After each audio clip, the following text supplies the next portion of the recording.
Hello, everyone, and welcome to Africa Fire Mission's weekly virtual training session. My name is Mike, and I'm the program's director for Africa Fire Mission. We're so happy that you took time out of your busy schedules to join us for today's training.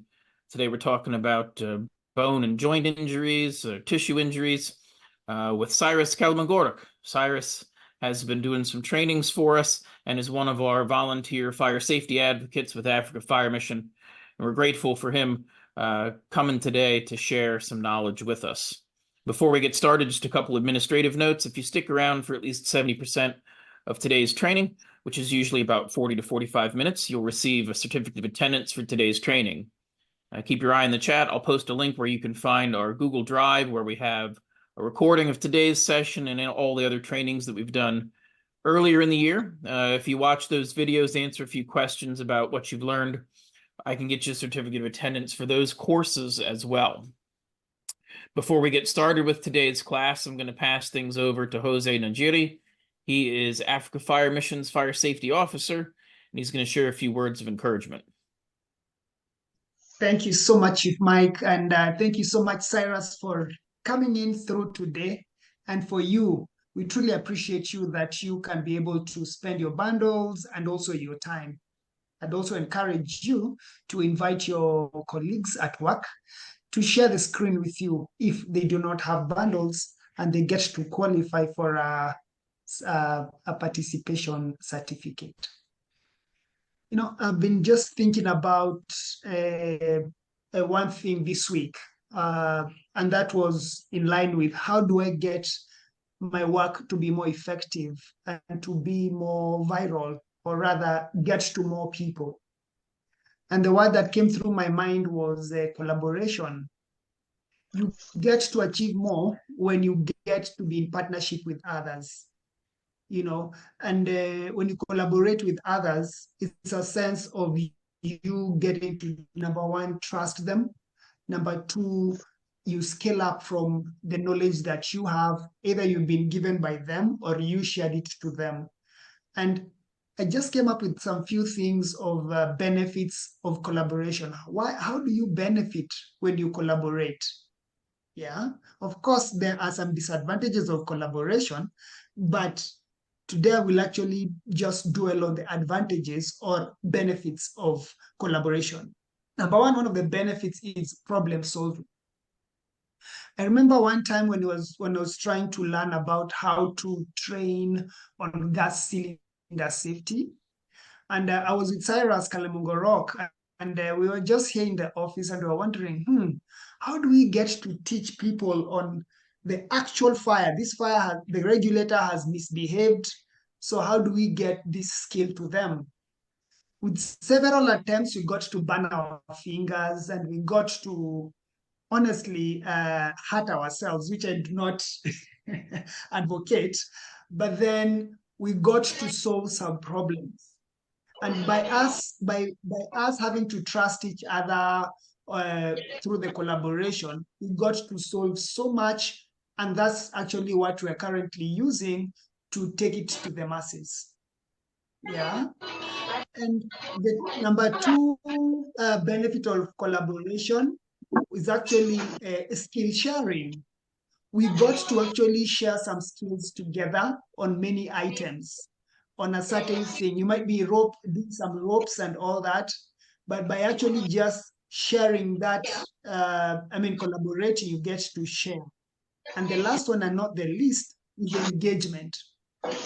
When you collaborate, you get to engage and you get to involve other people's minds and brains to actually achieve a certain objective or goal.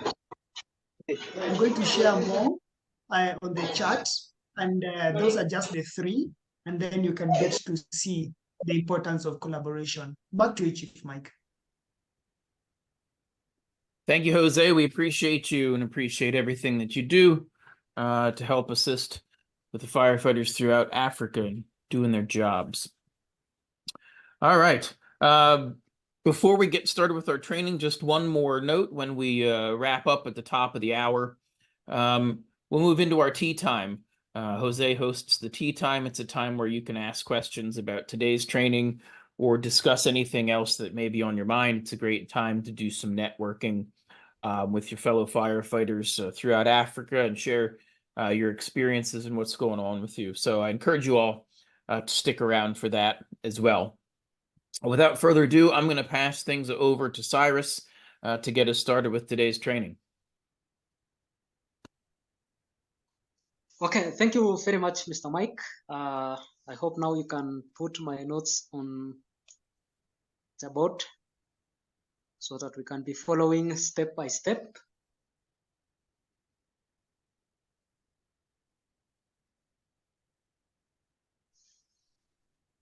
All right. So thank you very much, guys, and welcome in our today's session. Of course, it is not orthopedic, but bones and soft tissues injuries. So that's what we are going to deal about, and that's all about our today's session. So you're welcome. Mr. Mike, move to the next slide. Yes, anatomy and physiology of the musculoskeletal system. So we have 3 types of muscles: skeletal, smooth, and cardiac. Skeletal muscle attaches to the bones and usually cross at least one joint. For example, forms the major muscles or forms the major muscle mass of the body, called voluntary muscles because it is under direct voluntary control of the brain. Yeah, these muscles just works directly from the way it is to the brain. The brain tells you, or the brain tells your leg to move. The brain, through the muscles, communicates directly to the organs. For example, your legs, your fingers, and your body. It is just connected directly to the brain. Yes, next slide, Mr. Mike.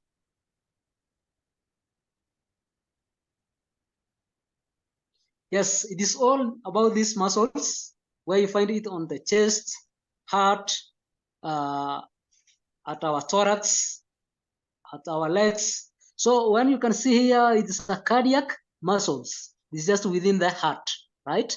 So that cardiac muscle is for a heart, purely for a heart, right? So down here, skeletal muscle. It's within the ribs and our thorax, right? When you go down, smooth muscles, it is inside our organs. For example, which organs are those? The organs which is inside our body. For example, intestines, kidneys, lungs. Yes. So the muscles attached there is smooth muscles. Yes. Next. Yes.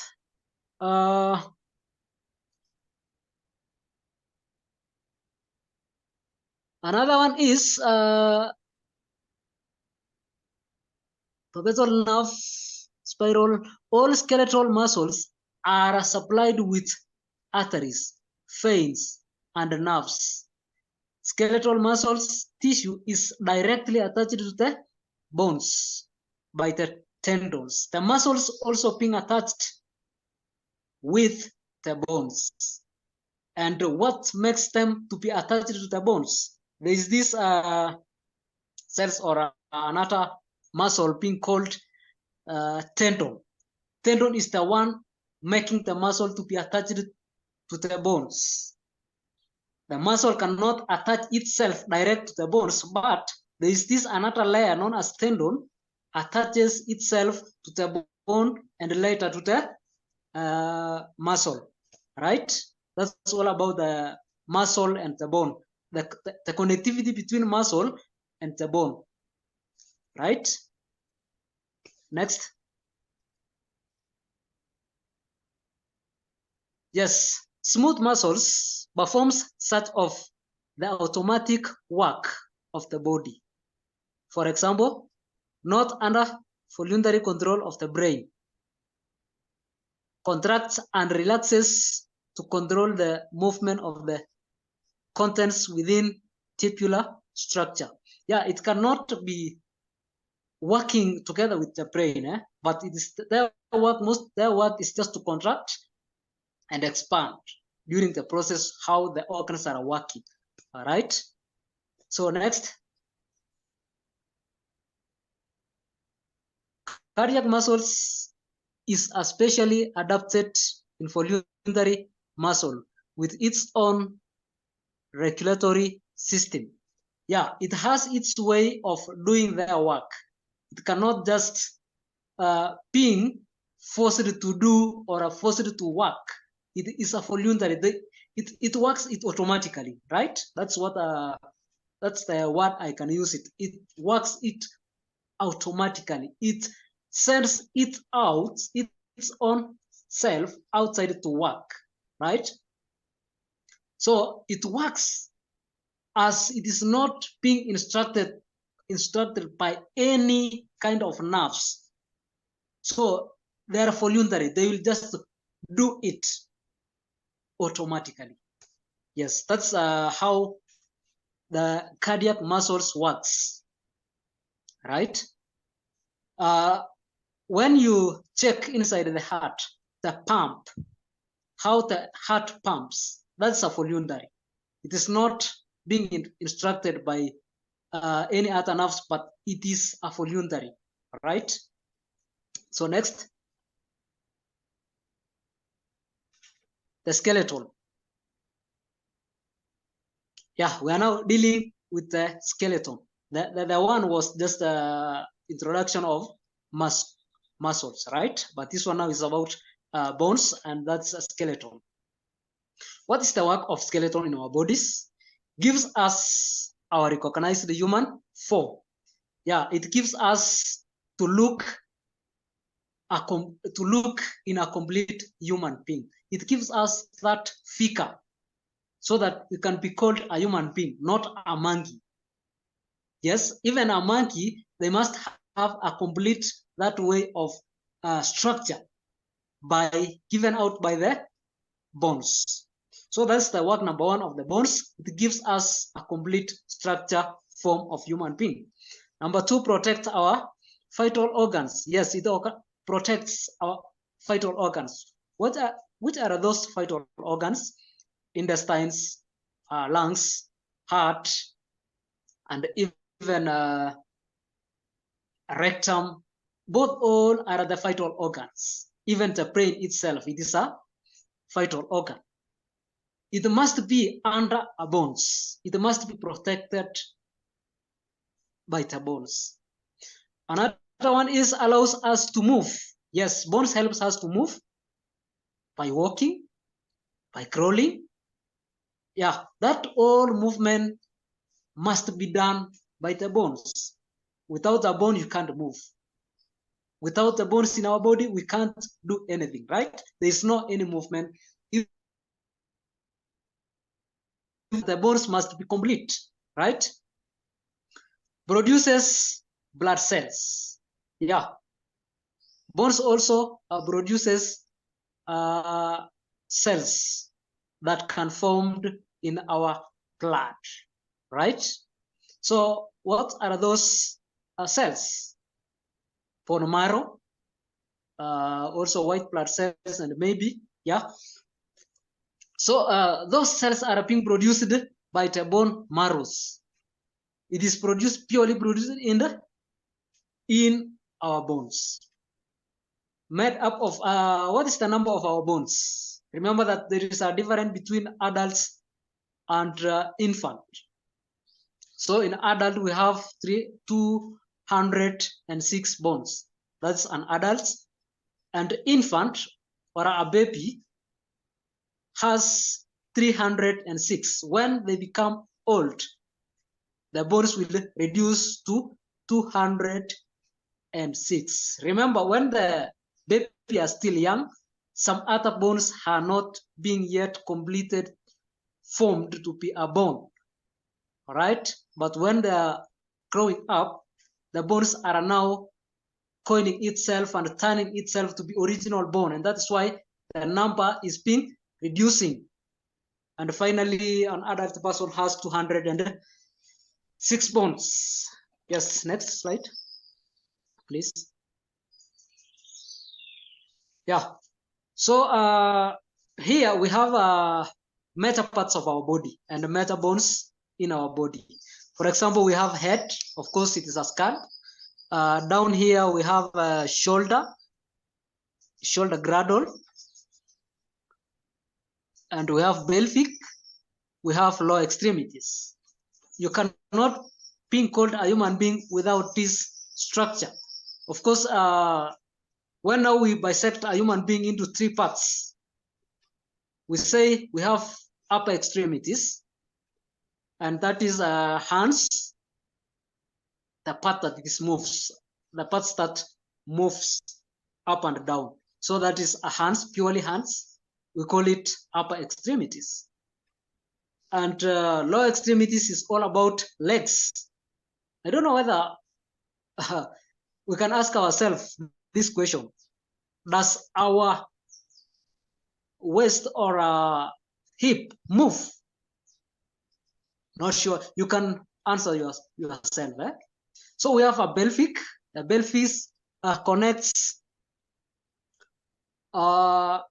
pelvic connects lower extremities and upper thorax. I say thorax, upper extremity, and thorax connects also upper extremities. So we said the part that moves within upper extremities, we have elbow and we have shoulders. Shoulders, there is a joint there. Lower extremities, we have pelvis. That joint also moves. Connection of a thigh and the lower part of the leg. So those being called upper and lower extremities. Inside upper and lower extremity, in between we have thorax. Next slide. The skeleton. That's the topic. The skull protects the brain. Yeah, I said earlier that the skull protects our brains. The thoracic cage protects the heart, lungs, and create vessels. The thorax is in between our armpits, down our armpits, up to the maybe stomach or diaphragm. So that is the part we call a thorax. Pectoral grid consists of 2 scapula and 2 clavicle. Yeah, that is the joint in between our shoulders. So that is the joints between in our shoulders. And our shoulder has 2 major bones. We have clavicle and we have scapula. So those are the major bones within our shoulders. Next slide, please. Yes, that is it. If you can see this joint here, down our airway, down here.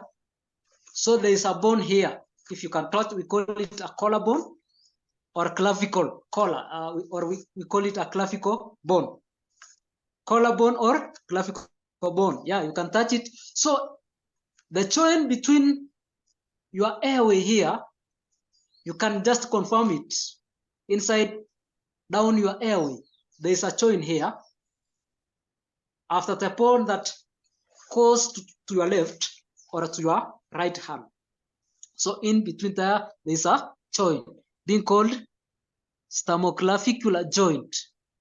Sternoclavicular joint. That is the name of the joint. Now we call at the shoulder there is a joint also.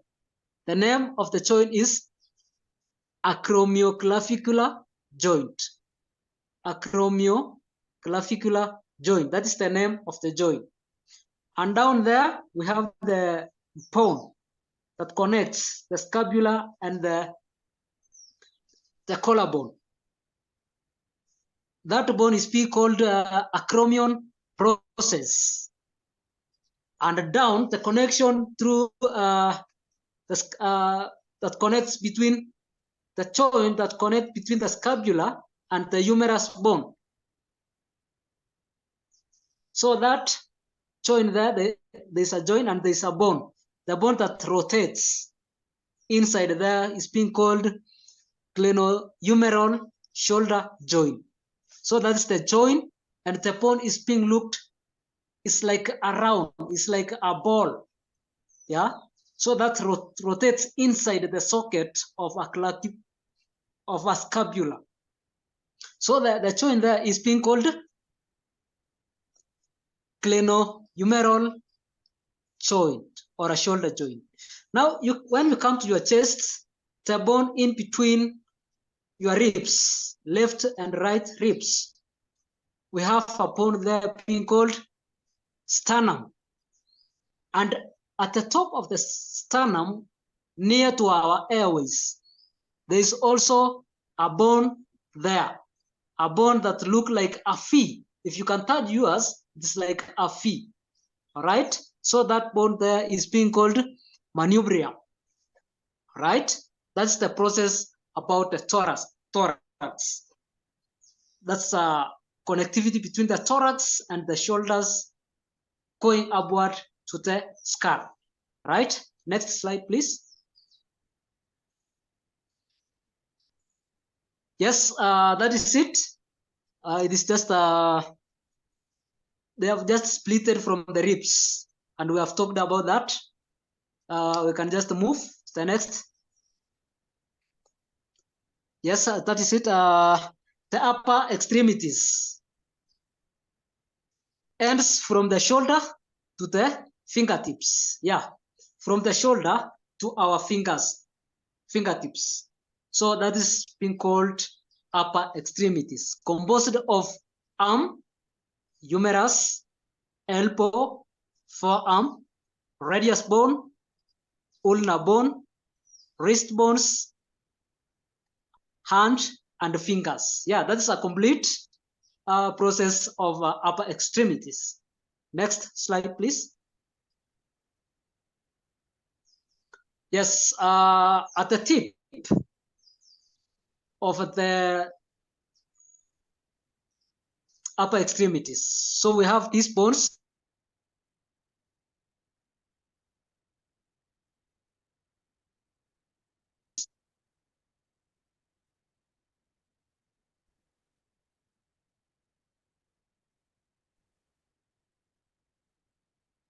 Phalanges, which is at the tip of the dust. At the middle down there, we have metacarpals, the connectivity of the bones between our palm to the fingers, right? And then we have carpals. Carpals is connectivity of bones between below our palms to the other part of the bones, where we have radius and ulna. So the connectivity between ulna and radius to our palm, where we call it metacarpals, we have phalanges. There's a bones there. It's like about 6 or 7 bones, and those makes phalanges, not phalanges, carpals. Carpals connects metacarpals with ulna and radius. Yes, next, please. The pelvic supports the body. The pelvic is bone in our waist or in our hips. In ladies, waist in men, hips in ladies. So there's a bone inside there that supports the pelvis, supports the body weight and protects the structure within the pelvis. The bladder, rectum, and the female reproductive organs. Yeah, that's the work of pelvic. They protect those organs. The lower extremities consist of bones,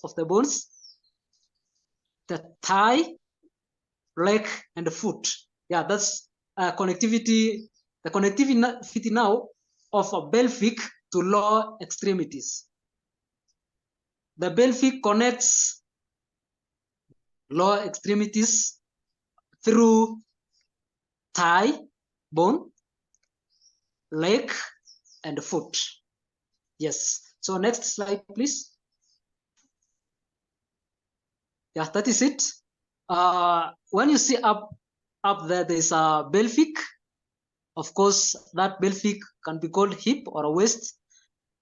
And inside there, there's a bone goes down to the knee, and that is a thigh. Or the name of the femur is, the name of the bone is femur, but the name of the part is thigh. And we have patella connects the lower part of the bone and the femur. So the patella connects the fibula and the tibia. So goes down like that. We have angle connects the foot and the femur with the fibula, right? Not femur. Eh? It connects the angle or tarsals, connects the fibula and tibia, right? So a pelvic connects the femur, and a pelvic connects the upper extremity through the lower extremity through the femur, right? The pelvic connects lower extremity through the femur. And femur connects the leg, the lower side of the leg, through patella. And that patella connects fibula and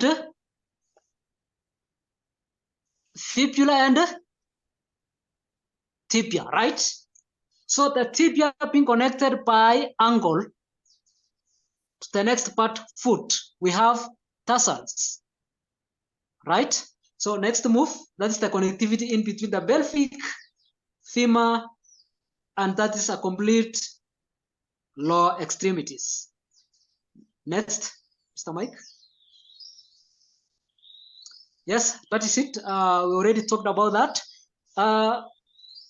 The foot consists of 3 classes of bones. We have angles or tarsals, foot bones or metatarsals, toe bones or phalanges. Yes, that is it. Next. The bones of the skeleton provide a framework to which the muscle and tendon are attached. A joint is formed wherever 2 bones come into intact. Through the joints are held together in a capsule. Joints are lubricated by synovial fluid. Yeah, the joint can't work it alone without these fluids. And there must be a tissue or an organ that connects the joints, right? Next.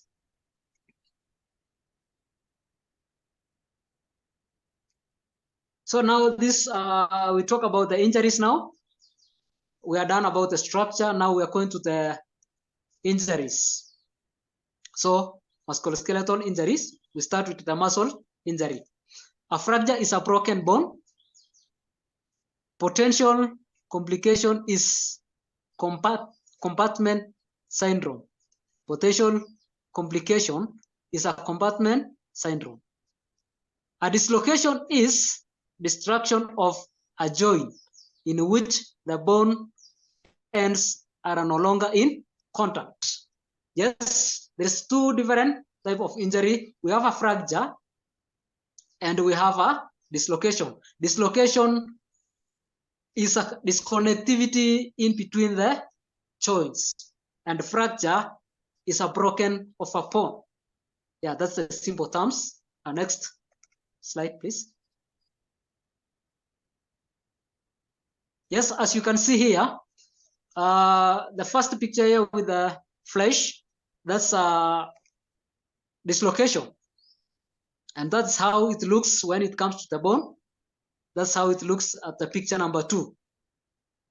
So speciation is similar, except the disruption of the joint is not complete.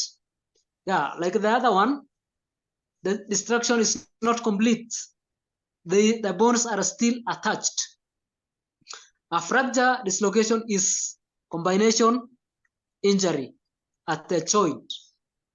A fracture dislocation is a combination injury. There must maybe it can be a fracture. On the other hand, it is a dislocation. It's a combination of those both. Yes. Next.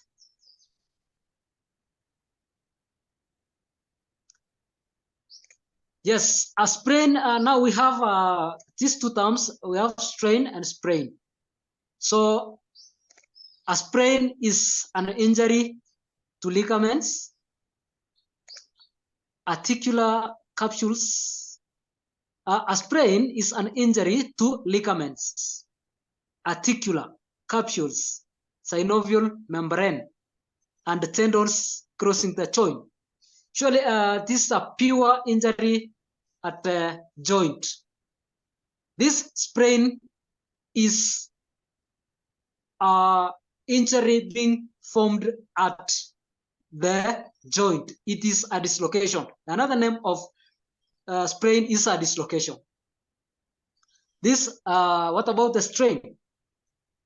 A strain is stretching or a tearing of the muscle, causing pain, swelling, bruising. So we said sprain, it is an injury of joint. It is a dislocation.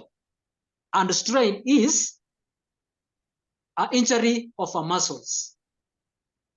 Yeah. And that muscle, whether it can be, whether it can swell, or there is a bruise within the muscle, and that pain maybe it is along the muscles. So that all we call it a strain, but sprain is at the joint. Next. Next slide. Yes. Yes, an attention is an imputation.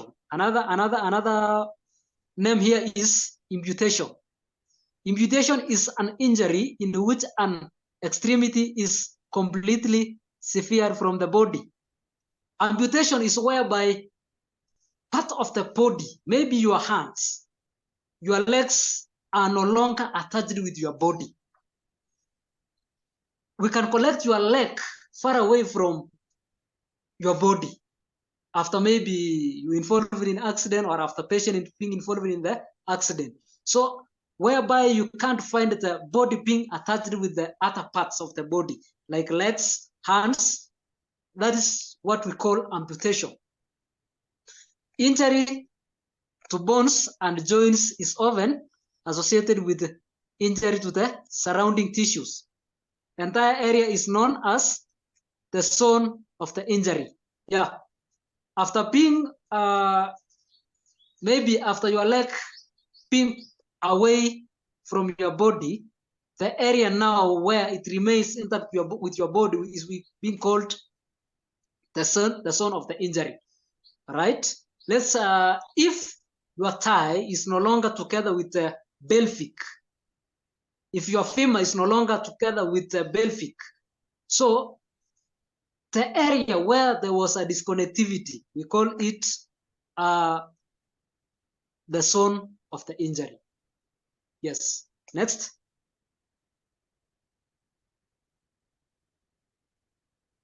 Yes, for example, here there's a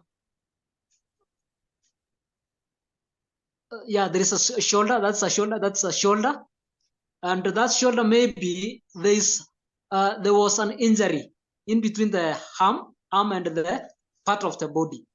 All right. So when we remove that hand from the shoulder, Now, the shoulder itself, where it is attached to the body, is being called zone of the injury, right? Next, please.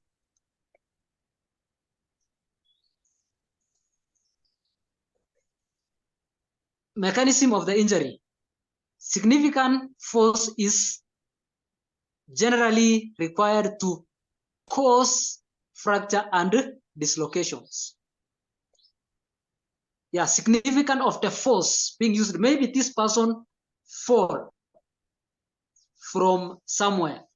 Yeah, for example, here, direct blow. When somebody blows you or somebody blows somebody, the force at that blow causes the injury. Yeah, it can be fracture or it can be a cracking of a bone, right?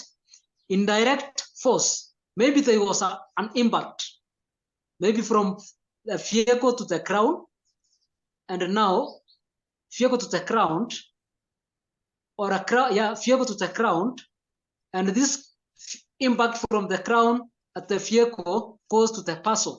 That's what we call indirect forces, right? Twisting forces. Yeah, we have that twisting forces. We have high energy forces. For example, electricity. Yeah. Right, next slide.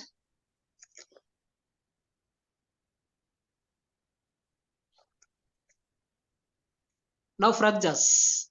Classification. Classified fractures has been classified as either closed or open. We have two types of fractures, closed or open fracture. Your first priority is to determine whether the overlying skin is damaged. Yes, that's all about fractures. When it comes to fractures and response to the fractures, you have to identify whether the skin is being damaged by checking the cuts or the openings. Now, when you see any of those, you have to treat any injury that breaks the skin as a possible open fracture. So when you see any cut, any openings at the skin, you have to treat that very fast by controlling the bleeding, applying the pressure. Any observation that you see, there's a tearing of a skin, that comes your first priority to deal with it as you deal with the fractures. Next slide, please.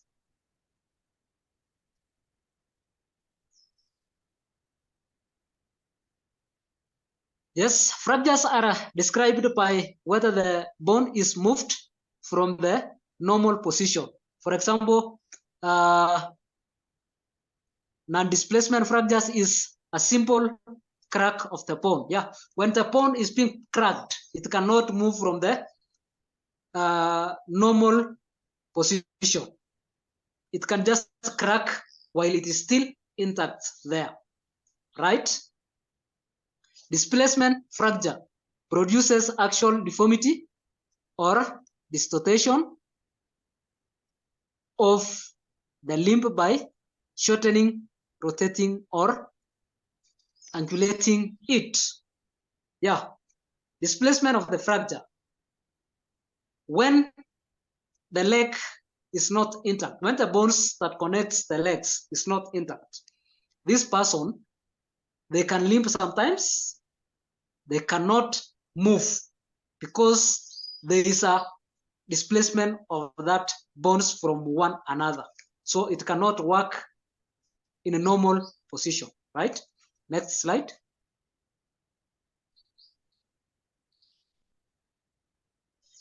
As the way you see here, at the first part, you can just see two bones. The one has a broken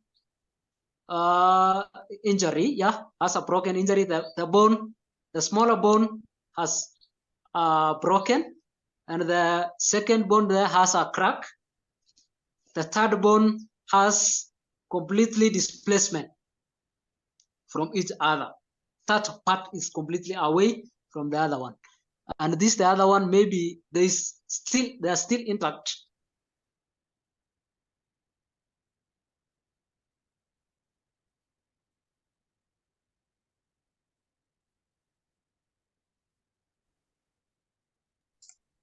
Yes, green stick. Green stick, an incomplete fracture that passes only partway through the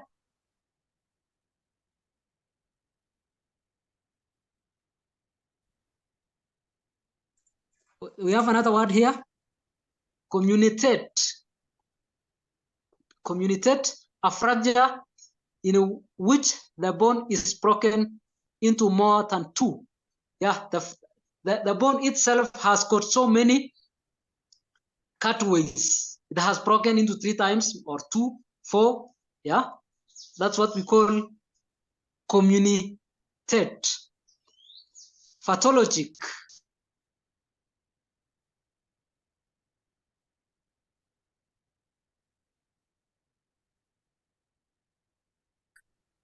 When it goes to break out, so that bone we call it, or a third fracture we call it pathologic, because the bone is not in a normal condition, right? So next, sometimes we will be skipping our notes.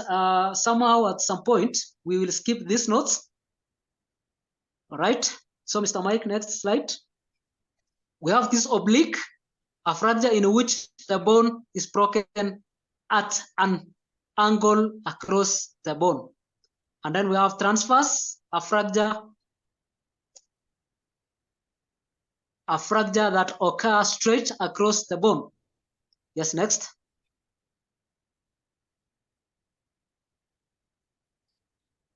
Next slide.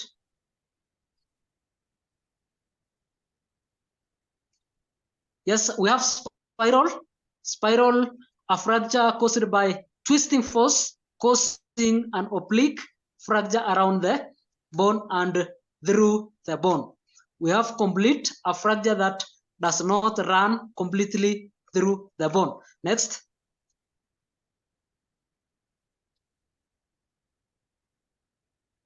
Yes, suspect fracture. So a fracture if one more of the following signs are present. When you can see these signs from somebody, you can assume that there is a fracture when the person deformates, has tenderness, cutting the area, or there is a big swell within the body, maybe at the leg, the head, at the upper extremities.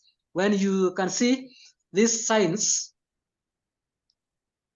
that tells you you can suspect a fracture from this person. Next. Yes. So like here, maybe we suspect a fracture maybe at the joint or cracks. So signs of a fracture also is bruising, crepitus, when you can touch a bone and you will hear some sounds. Of course, we call it crepitus or crepitations. Force motion, maybe the part moves from left to the right and it cannot be that way. You can also suspect there is a fracture. Exposed fragments. Exposed fragments, yeah, well, you can see things are not the way it was supposed to be.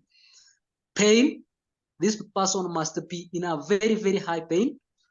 A locked joint, for example, the scapula always locks, and elbows also locks. Yeah, that tells you there is a fracture maybe at that joint. Right, next.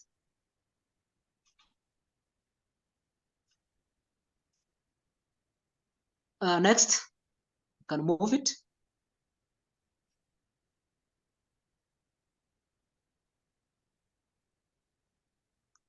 Sometimes dislocated joints will spontaneously reduce before your assessment. Confirm dislocation by taking a patient history. Dislocation that does not reduce, it's a seriously problem, right? All right, Mr. Mike, we can just move it until I tell you stop there. Please move. Yes, here. Can you return it back?